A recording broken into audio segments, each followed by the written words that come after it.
was thinking, what about a cute pink cocktail for Valentine's Day using the pickle liquid from the pickled onions? It's pink, it's salty, it's oniony. I don't know if this has ever been done before.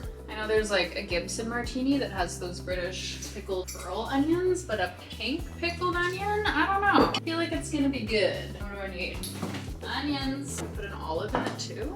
I don't have a measure jigger thing, so we're gonna count. I do bartend twice a week still, because I gotta eat, but 1, 2, gin, dry vermouth, 1, oh, that's too much. Let's put it where this is. These are pickled red onions, half ounce.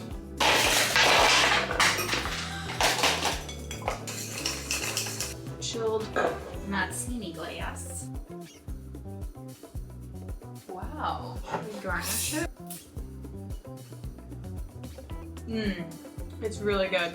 Oh my god, I like it. She's kind of gorgeous. Should we call it a mignonette martini? I think I need to eat some oysters. Imagine if I just had oysters in my fridge. No, I knew I wanted to try this cocktail, and so I went and got 3 oysters for myself.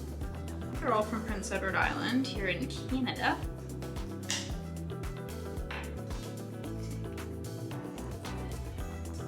This is an evening for one. Oh my gosh, we should make a quick mignonette. I'm just gonna chop up some of these pickled onions really finely into my little ramekin. Some of the juice, little mignonette.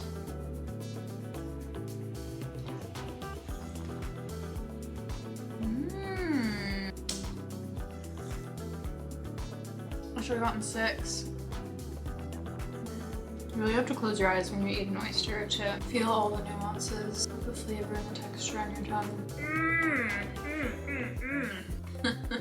Anyways, if you want to make this cocktail, I believe it's 2 ounces of gin, 1 ounce of dry vermouth, half an ounce pink pickle juice. Delicious. You do a date where you make them together prior to Valentine's Day, and then on Valentine's Day, you say, come over, bring your jar of onions. And you buy oysters and martini ingredients, and you do what I just did, but you wouldn't be alone.